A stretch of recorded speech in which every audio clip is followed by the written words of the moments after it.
provide Anthony with Permadeath. the kind of transition I expect from you in the future if you're going to continue to join our show. And that's that. You wouldn't have had the weekend you just had if not for Gary Gygax. It's true. What kind of weekend did you have, Anthony? You LARPing? LARPing might have been a step up from the gathering I went to in San Jose. He used the word gathering. Was that a capital G? Yeah.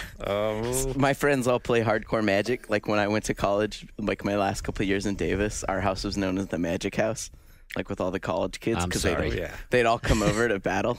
That's not the house you want to be known as in college. But I never played. Yeah, You want to be the beer house. I guess in some way I maintained like a holier than thou by playing Warhammer. As ridiculous as that is. Hey, you showed them. Miniatures, just like cards. I remember when all the people I know that we played Warhammer and we went to go buy a D&D book, they were like, have we really sunk this far? And I was like, we play Warhammer.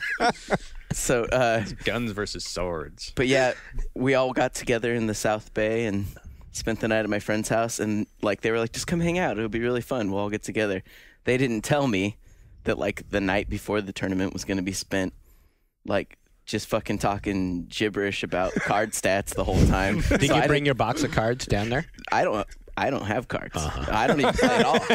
I've never played it. Magic. But they all brought their cards and binders full of cards to trade, and then I didn't know we also had a 7 a.m. wake up call because we had to get there by like the 9 a.m. registration. Wow, that's some hardcore in San Jose Magic the Gathering there. And so like how did you feel at 7 a.m. when you knew you were getting up, that you were awake for that on a weekend for Magic?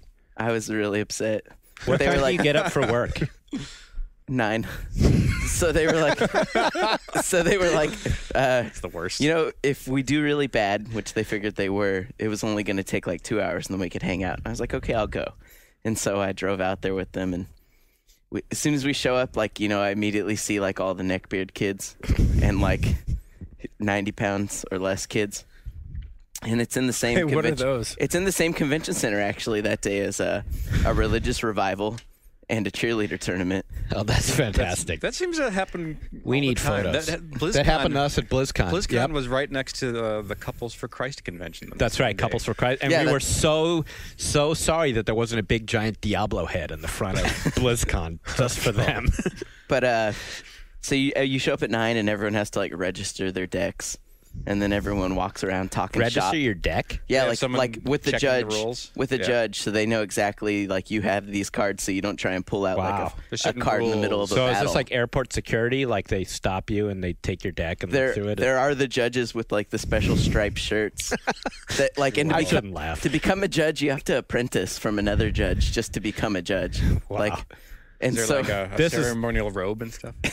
No, these guys actually they're probably just shop owners or something. What do they like look that. like? Like know what they everything look like. you're imagining. Yeah, exactly. I'm not imagining But this is like a big judge. moment for them. This is like the big authority, you know. They're talking to their wife the night before about all the pressure they're under, you know, judging the next day. They're studying the rule book, everything they got to learn. This is important. So the only people that are there that aren't to play are like moms that brought their kids. Yeah. So I'm sitting on the couch with like this chick that I described to Sean as like the sponsor for Aquanet, like because she's got like the most crazy feathered hair and she drove up from LA because she's hoping one of her kids will like strike it rich with magic. Doesn't draw an open flame. Is that what she thought? Yeah, they were all there. Like they drove But is from that what LA. she said? No. Well, how much is on the line here? Well, this tournament was a pro tournament qualifier, so if they won, they would get to go enter the pro tournament. And pro tournaments pay like $10,000 or something like that. Like they're definitely like the top Magic players in the world make like triple figures and stuff. This is like though when you're in high school and you have like some older brother who's telling you how garbage men make $40 an hour. Yeah. I mean, it's either that or what are they going to do? Join the military or something? Join the military, play Magic, fake battles, real battles. But yeah, I don't know. It's crazy. As soon as the tournament starts, like within seconds, you hear like. You just because it's 4 separate rooms and all the judges are in like a center room, and then you just hear judge, like because that's how you get someone to check on the rules for you. Anytime there's a card dispute or anything like that, so then the stripe guy goes running over to check and make a declaration. Oh, these disputes must be awesome to watch. Yeah. I want to Three see frozen wood nymphs out on the table at the same time. That is exactly what it's like. So what happens when someone is kicked from play, is ejected from the game? How do they respond? Most people take it pretty. Like one of my friends was disqualified after the 4th round. Wow, why? Oh, why? Because he had a piece of paper with the names of cards and what they did written on it. Because he didn't want to ask the people he was playing, and they said that was against the rules. Wow, just like a cheat sheet of what cards do? Yeah. That doesn't seem like that doesn't seem cheating. Disqualified after the 4th round. Because don't people talk about it while they're playing? Yeah, that's okay. I guess it's just having like written information. What the fuck? I mean, it's just okay. So, and These rules have been passed I down protest through that rule. generations. Yeah. yeah, and it was gross too. Like, just because I don't know, you have to imagine everyone there's like drinking energy drinks and Cheetos. It probably didn't smell too good in there. No, and there was only one bathroom. And like halfway through the Oh shit! There's a subset to this story. I just remembered. halfway through the I day, heard it just over the looked weekend. ridiculous. What you talking about? Well, you know about that bathroom because you had to sit on it. Oh yeah, because at some point I had to like, go in there because I was there for like 7 hours, and it just I heard you had to run in there as soon as you got there. Oh yeah, that's true.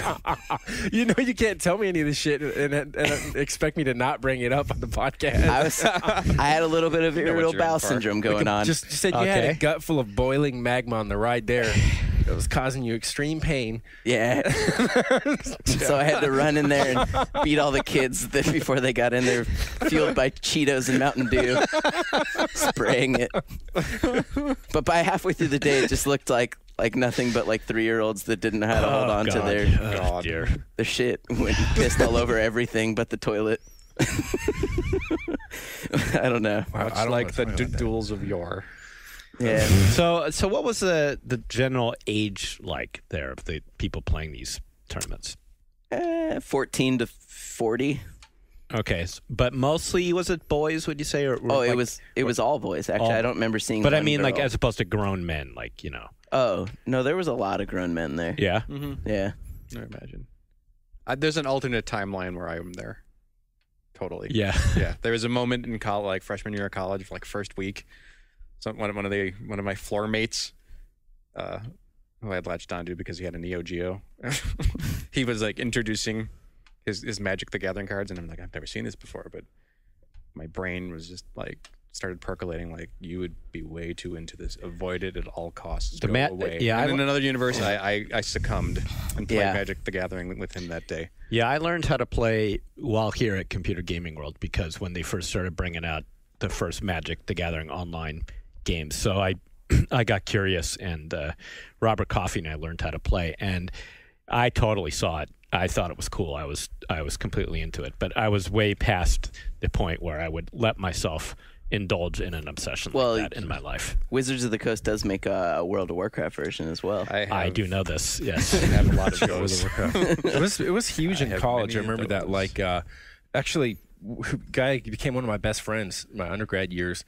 He was all into it, and I was surprised because at first we'd always clown around. Like we'd go to his room and we'd take like the building was arranged so that each side of it faced the other. So we'd just take mirrors and play like whack-a-mole with the other people in their rooms, like, use the mirror to reflect the sun into their window. And then when they try to look, you hit them in the eye, so they'd have to pop back down because they couldn't look you.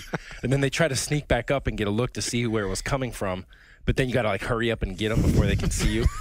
And then he had like he was a musician, so he had some guitar amplifiers, and we had this voice modulator that made you sound like an alien. So we would like put the speaker up into the window, and it would bounce, the acoustics would bounce across the other side of the wall, and we'd be like, I am an alien.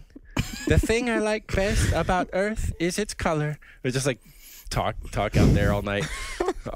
But so he was all into it, and he never got me into it. They would always be in like the little lounge playing, but the thing I took away from it was I would quiz him on like what's the most valuable cards and stuff. And way back when, he was always saying like, oh dude, you got to get the Black Lotus. So I was able to use that knowledge like when I was in line for, here's another confession I wasn't ready to give, but I was in line to see the Ghost in the Shell movie when that came out. again with another group of people like that. And so the line was just smelly as all hell. But so I just started talking out loud about how, my little brother, he just went to college and he gave me this huge stack of those Magic cards that people are always talking about. And he says some of them might be worth money. He said there's like a bunch of Black Lotuses in there and stuff. I just want to get them out of my house. And immediately everyone in the line, not everyone literally, but quite a few people, like 3 or more are all, I heard, I just couldn't overhelp hearing you talk that you have some Magic cards to get rid of.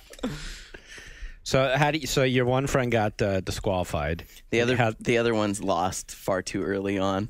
Yeah, I mean, so this was like a failed Vegas trip or something. Yeah, It's all rolled into but the town. one friend that kept on going for like 4 rounds, each round is like an hour and 15 minutes or something like that. So I ended up being there for like 5 hours before I finally just gave up that we weren't going to hang out and left. Did you drive? Yeah, I drove. Why didn't you leave him there? Oh, well, they had a car too. I drove my own self. Why didn't you just leave? Because I was hopeful that You were having I don't fun. get to see these people. Yeah, most of them still live in Davis. So Can you go sit there next to them while they're playing, or is it like roped off to like just? it the wouldn't matter players? that no one. It's like it'd be like watching chess or something. Like no one talks. Everyone sits in very silence. Oh yeah. Yeah. So you can't stand next to him and go, dude. That's what you can't. the whole time I was coach there, I him, wanted to walk behind. Don't play that. I wanted to walk behind and be like, he has 3 goblins, and walk away. Like, what are they going to do? Kick me out? Like I'm picturing like someone trying to kick me out. Although I did see one person get taken away in handcuffs, but I don't know why. Really? Yeah. That's awesome. A big burly dude. The cops, like 4 cops, just came in and handcuffed him, and Just getting he in a very fist fight. calmly That's left. why I was asking you about the age, because I would just love to see like some grown man, in his 40s, some dude like me, like getting in like an argument with some like 13-year-old boy. He told the judge, he's like, if I was the X-Men's Gambit, I'd throw this card in your face. And they're like, that's it for you. My big problem is with all these things. It's just the same damn thing. It's the money sink of this that just fundamentally prevents me from. It's a brilliant wanting to business get- scheme. It really I mean, is. There's they like sell these rare paper for cards how that you want. much? Yeah. Yeah. Like it doesn't take long for you to get to a point where you buy a pack and you open it up and you have every single damn card and you're just like, wow, I just might as well have thrown $2.50 out the window. Yeah. Right. But don't they make it so that you can't win unless you right, keep of buying course. them, right? You have to upgrade along with everybody It's- else. Well, and now Genius. on their website, they sell individual cards at like market value prices as well. Wow. For people that are like, I really just want this one card, you can buy it. Oh wow.